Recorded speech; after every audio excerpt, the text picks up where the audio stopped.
Hallo, is Mr. Lewis Hughes, agus am doctor go Profascar Lasco. La avisteach bhí léna cearstorm ach chanéad an dú.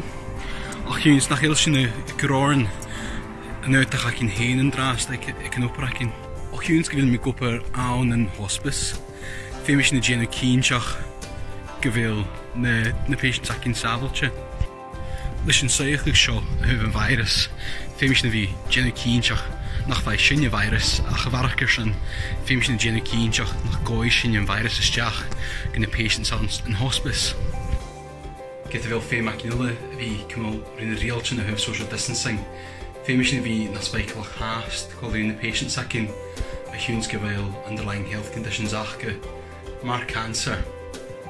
So leis sin féimis na bhí coráin uitach nach chéil ar bhí tuamach an bocalach agus hasna coráin masks son kutje nuine kutjach.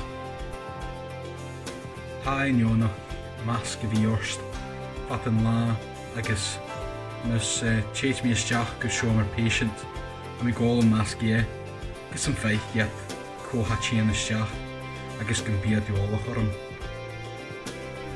Hai gleich chutschal gewil dunje, furig jachi at ha sio dol, chanil si girach garchum al heen zabeltje, ach sinne a go bryn seo agus na patients ac in, so mór an tair son sin.